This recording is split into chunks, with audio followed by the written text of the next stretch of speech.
El humo es sinónimo de que hay fuego. Claro, ese es el juicio. Y ese razonamiento pues también está a nivel del órbito frontal. ¿Sí? La abstracción. La abstracción se evalúa lo que vendría a ser la parte del lóbulo frontal, ¿no? Y generalmente es una interpretación. De repente habrán escuchado algunos refranes, ¿no? Por ejemplo, a caballo regalado no se le mira el diente, ¿no? O a camarón que se duerme se lo lleva la corriente, como decían los prisioneros, ¿no?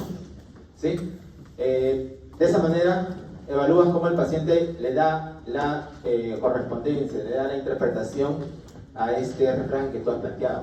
¿Sí? Eso se evalúa la abstracción en el paciente. Lo mismo también analogías. Por ejemplo, a ver, ¿en qué se parece una regla a un reloj?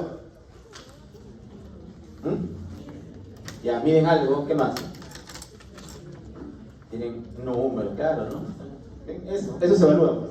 Aunque lo vean tan simple, se pierde cuando hay lesiones frontales o el juicio cuando hay lesiones orbitofrontales.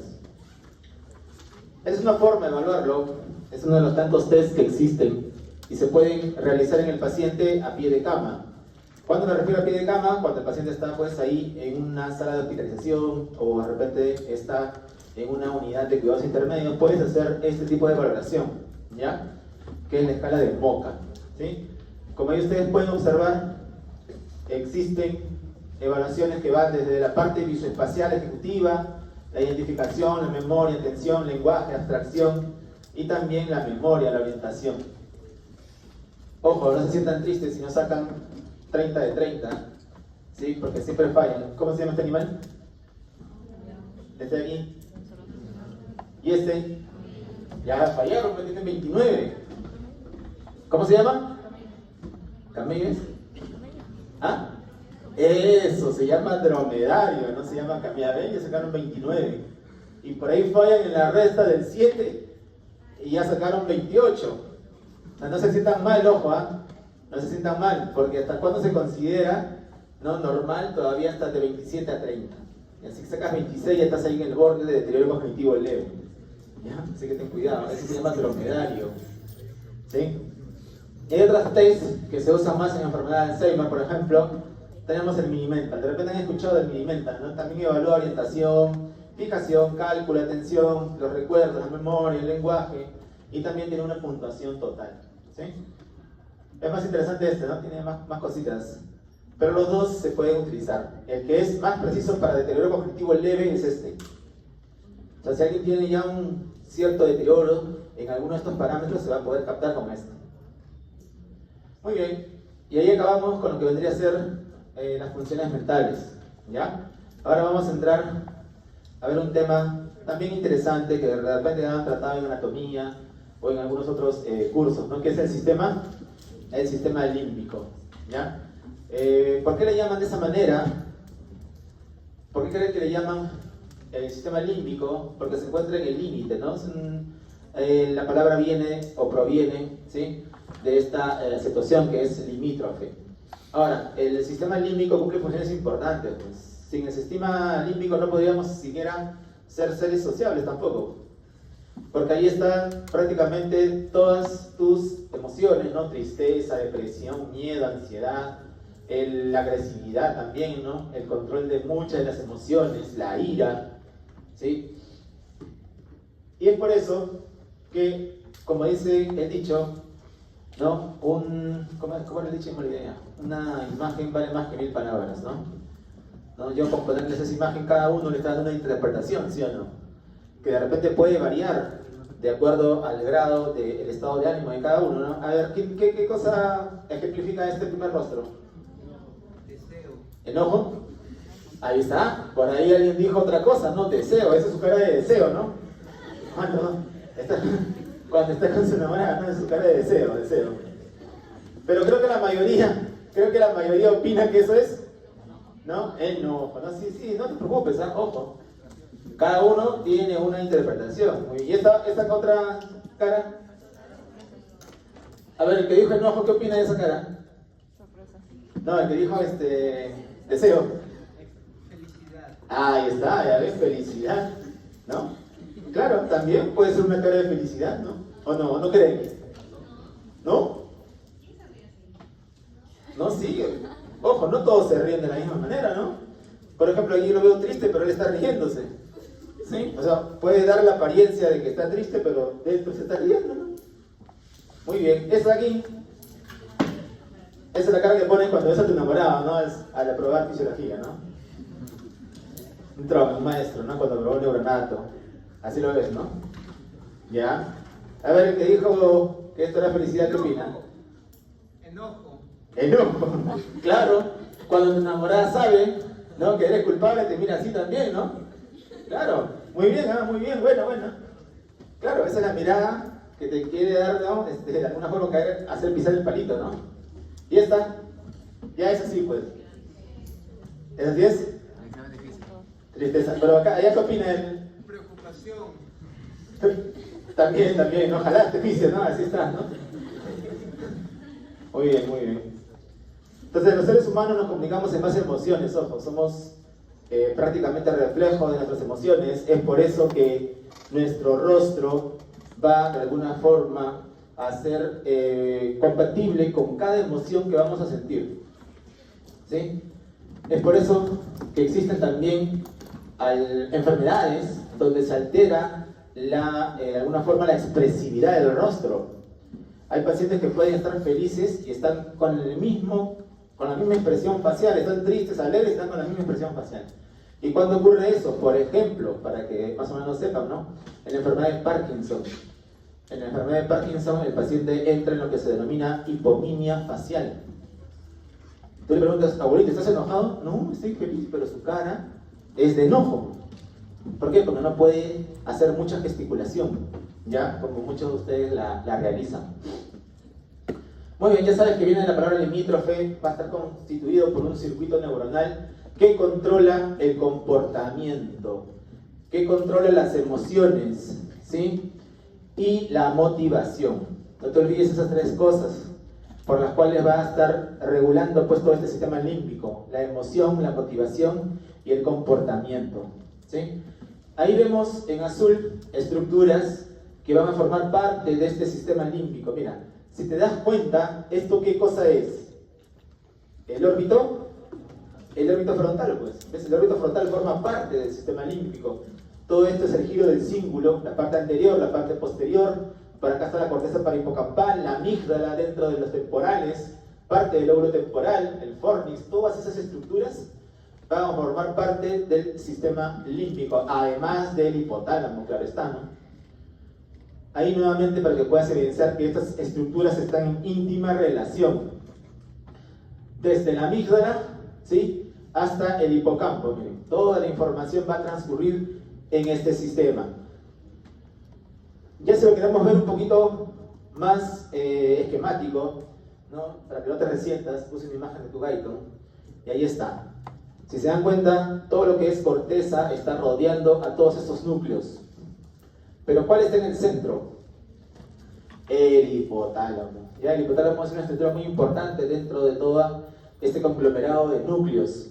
Pero también tenemos otros, ¿no? Como ya se había mencionado, la amígdala, el hipocampo, el área septal, los núcleos anteriores del tálamo. Y todo esto vendría a ser corteza, ¿ya? Lo que está ahí como un gusanito es corteza. Dentro de esa corteza está el cíngulo, la corteza orbitofrontal, el uncus. Hablamos del hipotálamo porque es una de las principales, ¿sí? El hipotálamo pues, es una estructura bien pequeña y representa aproximadamente el 1%, o sea, casi nada de la masa encefálica. Va a controlar prácticamente el sistema límbico en cuanto a las reacciones que podamos tener, ¿no?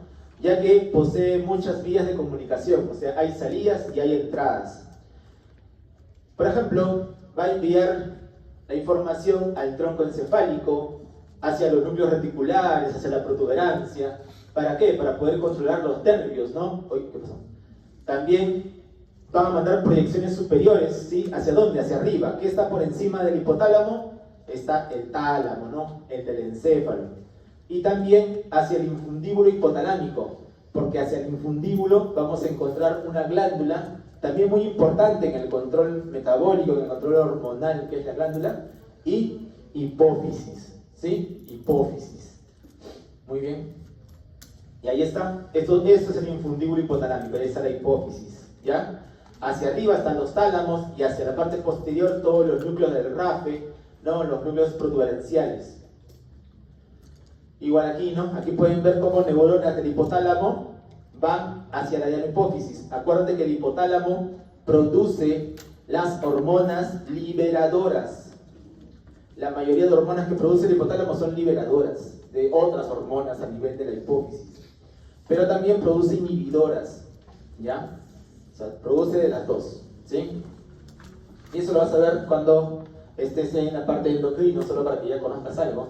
Los límites ya los había presentado en una de las clases anteriores, ¿no? La parte media, lateral y periventricular. Lo que te quiero mostrar ahora son ese grafiquito que también está, creo que es el Guyton, del Guyton, donde vas a poder observar algunas de las funciones que tienen cada uno de estos núcleos. Mira, es tan chiquito, pero va a controlar un montón de funciones. Vamos a ver, por ejemplo, el núcleo paraventricular.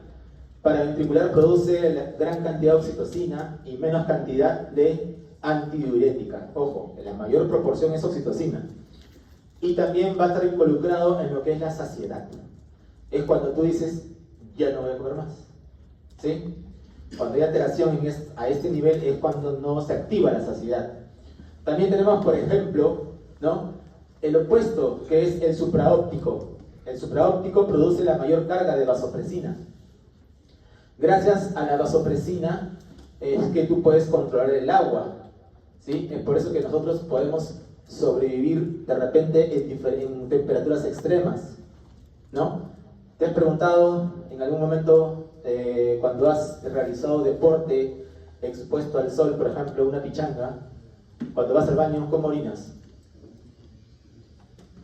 ¿Nunca has analizado eso? ¿Nunca has visto cómo orinas cuando vas después de jugar deporte expuesto al sol? ¿Cómo orinas? Poquito y cargado, ¿no? ¿No te has percatado? Y en el frío, ¿cómo orinas? ¿Cómo es tu orina en el frío? Ahora que estamos con una temperatura a veces baja durante la tarde. Es más diluido y no tan concentrado. ¿Por qué crees que varía tanto? Varía por el clima, pues, ¿no? La concentración del agua. Y eso se encarga la hormona antidiurética, o también llamada vasopresina. Tenemos, por ejemplo, el núcleo arcuato o núcleo arqueado, que también tiene que ver con el hambre, ¿no? Ese deseo de comer, ¿no? De necesitar alimentos, está a ese nivel, porque es influenciada por hormonas periféricas, ¿no? Como por ejemplo leptina, grelina, insulina. También tenemos otros núcleos como el ventromedial, que también está relacionado con la saciedad. Los núcleos de la parte dorsomedial, que tienen que ver con el control del sistema digestivo. Pero también tenemos otros que van a estar relacionados con el ritmo circadiano, como el núcleo supraquiasmático. ¿Se acuerdan qué cosa producía el núcleo supraquiasmático? Melatonina, ¿no? La melatonina que necesitas para inducir, ¿qué cosa? Sueño, ¿sí? Es muy importante también, pues forma parte de todo este ritmo circadiano, ¿sí? Muy bien, entonces seguimos ahí detallando algunas de esas funciones. La cólera, por ejemplo, ¿no? Cuando fallas en una pregunta tan sencilla, no te da cólera, ya pues ahí está también de alguna forma relacionado con los núcleos periformicales. Otra cosa importante, que de repente es más importante en las especies más inferiores, lo tienen más desarrollado, son los núcleos sexuales dimórficos. Ellos son, por ejemplo, activados gracias a la secreción del LH, ¿no? En el momento del coito, ¿sí?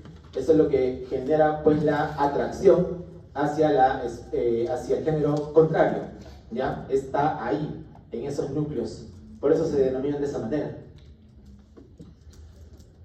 Y todos los procesos en los que participa el hipotálamo ya están en resumidas cuentas aquí. Tanto el metabolismo, temperatura. ¿Se acuerdan que les decía que pacientes que, por ejemplo, han tenido un accidente de tránsito o han caído, por ejemplo, de 2 pisos y han sufrido trauma craneoencefálico, tienen hemorragia supraranoidea traumática, la sangre, como de alguna forma es dañina para el encéfalo, empieza a alterar el hipotálamo y el paciente no controla su temperatura. Está sin infección, pero está con 40 grados de temperatura. ¿Por qué? Porque se altera el termostato que se encuentra en el hipotálamo, regula la actividad visceral, también tiene que ver con la actividad inmunitaria, ¿sí? ¿Por qué? Porque del hipotálamo vamos a tener el control de las hormonas corticoideas, ¿no? Ahí se libera, ¿qué cosa? La hormona liberadora de corticotropina, que hace que se libere en la adenohipófisis la ACTH, la hormona adenocorticotropa. Y la hormona adenocorticotropa, ¿dónde actúa? Actúa a nivel de las glándulas suprarrenales para que produzcan cortisol. El cortisol es lo que te mantiene a ti ahí, ¿no? En los momentos de estrés. Si yo, por ejemplo, te digo, ¿saben qué? Cambiaron las reglas, chicos, vamos a tomar examen hoy día. En ese momento, ¿no? Si yo vengo con mi fajo de hojas, se te eleva el cortisol, pero así hace pico, porque está preparando para este momento, ¿no?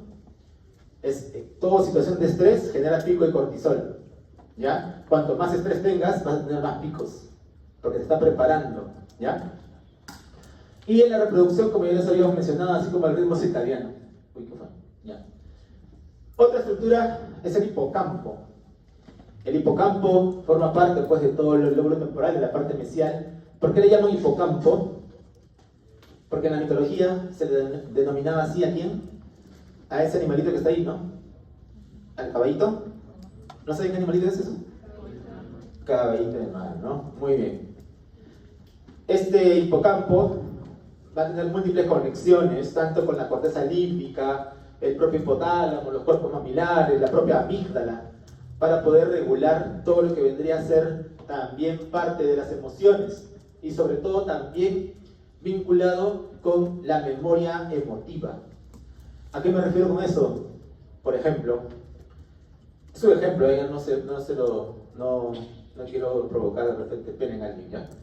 Pero por ejemplo, imagínate que, no sé, de repente alguno de ustedes ya ha pasado que ya falleció su abuelita, pero su abuelita le cocinaba un lomo saltado bien rico. Imagínate que tú en un momento pasas por un restaurante y justo ves la misma, de alguna forma, la misma preparación y el mismo aroma. Pregunta, ¿no se te sale una lagrimita? ¿No? Pues no eres insensible, ¿no? O por ejemplo, ya, otro ejemplo. Imagínate que terminaste con tu enamorado el 13 de febrero, ¿ya? Y de ahí pasan unos meses y conoces a alguien y ese alguien usa el mismo perfume que tu enamorado, ¿no? Que tu ex, perdón. Pregunta, empiezas a sentir el aroma en el nuevo pretendiente y ¿qué te imaginas? Alexio, ¿no? Ya, esa memoria se ha activado porque todas esas estructuras han entrado en conflicto. Entonces te cambia, ¿no? Te cambia el humor, en ese momento te pones irritable, al pobre lo botas, ¿sí o no? Solo por usar el mismo perfume, ¿ya? Muy bien. Ahí está el hipocampo. El hipocampo, a diferencia de otras partes de la corteza, recuerda que la corteza, la neocorteza, tiene 6 capas. La corteza de asociación límbica tiene 5 capas y el hipocampo solo tiene 3. Mira, es bien primitiva, ¿no? Tiene una capa multiforme piramidal y una capa molecular. 3 capas nada más, ¿ya? Y están ahí. Y en esas capas vamos a encontrar algunas neuronas que van a estar en relación, pues, a lo que vendría a ser la memoria, ¿no? Aquí generamos memoria. Todo lo que te pase en el día a día se va guardando ahí. Y ahí es el impulso para poder generar consolidación más adelante. Ahora, el hipocampo también va a tener, pues, comunicación con otras áreas, con otras estructuras, a través de que se llaman los pilares del fornix. ¿Sí? Seguro en anatomía ya te explicaron por qué le llaman fornix, ¿no? Muy bien, el hipocampo también se ha visto, sobre todo en animales de experimentación, que al estimular esta región, ¿no?, puede dar lugar a algunos patrones de comportamiento específicos, como por ejemplo la ira, ¿no?, como por ejemplo el impulso sexual excesivo, ¿no? Recuerden que de alguna forma en los animales inferiores tienen ciertos momentos, ¿no?, lo que le denominan la época del celo, ¿no?, donde el animal, pues, es incontrolable frente a las feromonas de la hembra. Ya, esos patrones de comportamiento que ocurren en ese momento se pueden estimular también al generar una descarga en el hipocampo. Cualquier otra experiencia también va a activar parte del hipocampo, ¿ya?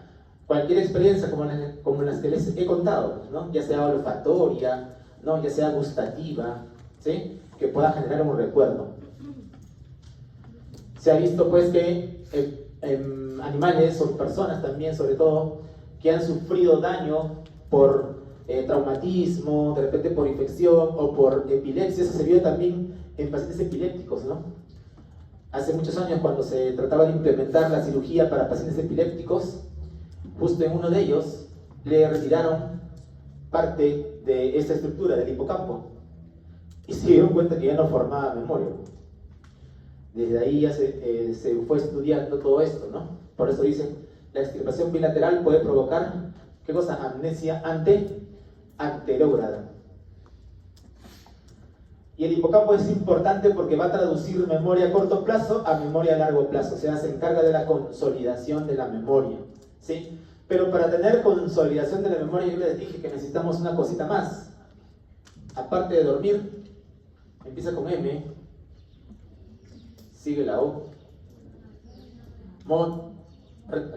Motivación, muy bien, motivación. Necesitamos motivación. Si no hay motivación, tampoco se activa la otra parte. Y recuerda que la motivación forma parte de lo que es el sistema límbico.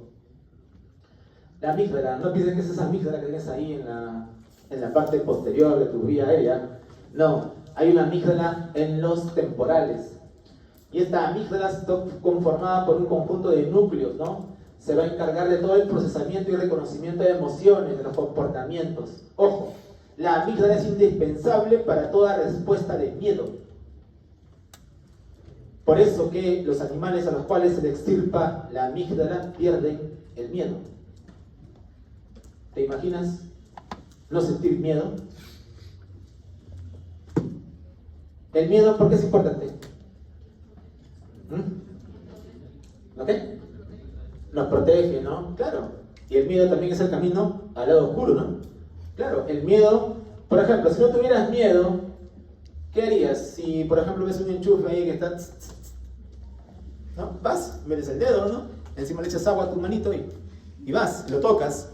Si no tuvieras miedo, al momento que suena la alarma, temblor, te tirarías por la ventana, ¿no? Porque no tendrías miedo de caerte, ¿sí? O irías al examen de fisiología sin estudiar porque no tienes miedo, ¿no? No tienes miedo a nada. Eso es muy importante entonces la amígdala, ¿ya? Que se va a afectar pues en algunas entidades, como por ejemplo la enfermedad de Alzheimer, las epilepsias, la ansiedad y depresión también afecta eso, ¿no? Por eso que es la percepción de miedo es distinta pues en los pacientes que tienen estos tipos de patologías, ¿no? Aquí tenemos cómo se organiza. Ojo, no te pido que te lo prendas de memoria, no te rayes, solo te la presento. Ahí está la amígdala bien pequeñita, pero también de alguna forma estructurada en núcleos, ¿sí? Tanto la parte centromedial como la parte basolateral. Ahora, de la amígdala, que aquí lo han graficado más grande que casi del cerebro, pero ¿es para qué? Para observar cómo es la relación con la corteza de asociación, en este caso con la parte del cíngulo, y cómo también va a emitir sus salidas hacia el hipotálamo. Porque recuerda que el hipotálamo es al final el efector, el que va a mandar, no toda la respuesta que se va a generar ante una emoción. Lo mismo pasa, por ejemplo, con toda la información que llega, ¿no? La información que llega hacia las amígdalas siempre primero va a pasar por el tálamo. Entonces, en el ser humano cobran importancia los núcleos vasolaterales. ¿Por qué? Porque van a tener una importancia en todo lo que vendría a ser el comportamiento, ¿no? El hecho de que uno controle la cólera, la frustración, la ira. ¿Te has dado cuenta que los niños de 1 año, de 2 años no controlan la frustración? ¿No te has percatado? ¿Nunca has tenido hermanitos, sobrinitos, hijitos? ¿Nada? ¿Nunca? Ya, bueno, yo veo a mi hijo, ¿no? Yo a veces lo veo, ¿no? Parece como si tuviera en casa un chimpancé, ¿no? Camina, se cuelga, no tiene miedo, ¿no? Veo que quiere meter el dedo a todos los lugares, ¿no? Y también veo, por ejemplo, que tiene algunos comportamientos y no controla su frustración, ¿no? Si no llega algo, grita, ¿no? Llora, o se tira al piso, ¿no? O va y me jala, ¿no? O sea, ¿por qué? Porque no controla. Conforme vas evolucionando, vas controlando eso, ¿no? Por eso que las cosas que deseas y no las obtienes, como por ejemplo un 20 en fisio, no te frustran, ¿no? Sino al contrario, te sientes tranqui si sacaste más de 13, ¿no? Muy bien. La bromita. La amígdala también va a transmitir muchas señales a áreas corticales, o sea, las áreas más superiores, para seguir controlando pues muchos patrones de comportamiento. Es un cuadro donde vemos pues todas las comunicaciones que salen de la amígdala, pero recuerda siempre lo complejo vasolateral. Muy bien.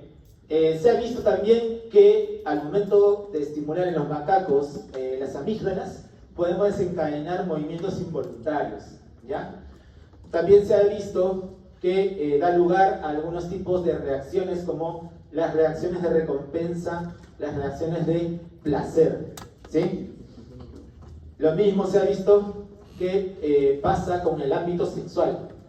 La estimulación de la amígdala puede generar, por ejemplo, en los animalitos, eyaculación o erecciones, o también aumento de la contractilidad del útero.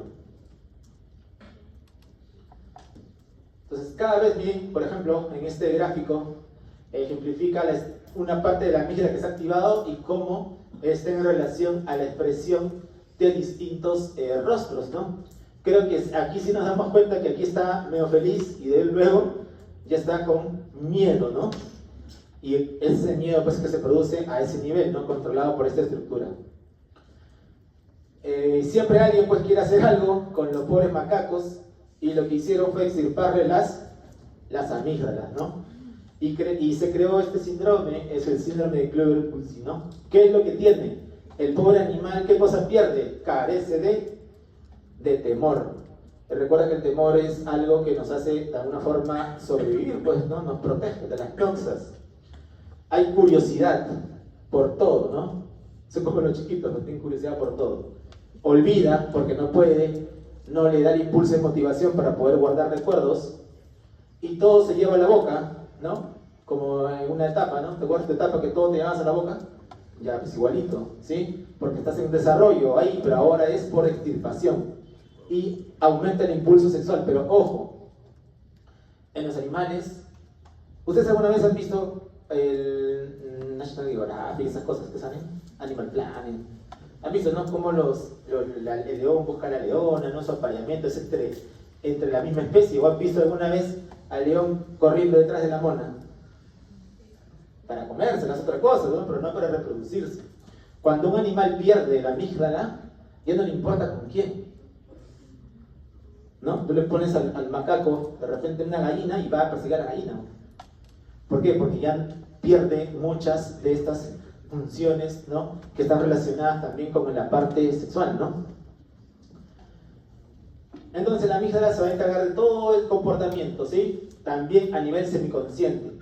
Ahora, la amígdala también va a preparar pues ciertas respuestas que de alguna forma son condicionadas por el ámbito académico, por el ámbito social, donde de alguna forma nos desarrollamos. ¿Por qué? Porque, por ejemplo, tú ahora te comportas de una manera en el salón, pero tú estás así en tu casa. O estás así con tus amigos. O estás así en una fiesta. Si me metes a una fiesta y te veo así, me voy a la fiesta, ¿no? Claro, cada momento, cada lugar tiene un patrón de comportamiento. Y eso también está vinculado a esta estructura. Para ir finalizando, otra estructura importante va a ser la corteza límbica, porque es la corteza de asociación. Cuando me refiero a corteza límbica, me refiero a todas estas estructuras que están arriba, ¿sí? El giro singular, la corteza de asociación y la corteza prefrontal. Todo hacia abajo son las estructuras que ya hemos ido, algunas de ellas desarrollándolas. Pero si se dan cuenta, entre todas se forma un circuito. Y ese circuito ya lo describió alguien y puso al hipotálamo como una de las estructuras más importantes, ¿no? ¿Cómo se llama? El circuito de... Claro, ya lo han escuchado, ¿no? ¿Dónde lo han escuchado eso? En neuronata, ¿ya? Es cosas que ya han visto, ya. Solo es un recordar, ¿ya? Ahí está, el hipotálamo, porque va a ser el responsable de toda la respuesta, ¿no? Y la emoción, ¿por dónde ingresa? Siempre ingresa por el tálamo. Todo estímulo que va a condicionar una emoción necesariamente tiene que entrar por el tálamo. Sabotaje. se ha visto en algunos animales que la extirpación de esta corteza orbitofrontal, muy aparte de desinhibirlos, les genera insomnio, ¿no? Los desinhibe, ya no pueden estar tranquilos. De la misma manera también el cíngulo es importante. ¿Por qué? Porque al destruir el cíngulo se liberan los centros de la ira, no hay control de la ira, ¿no? El paciente se vuelve iracundo por todo este control que se produce por esta corteza. Muy bien. ¿Preguntas? Ay, ya 5 minutos y empezamos la otra. Tomen agua. Ahí.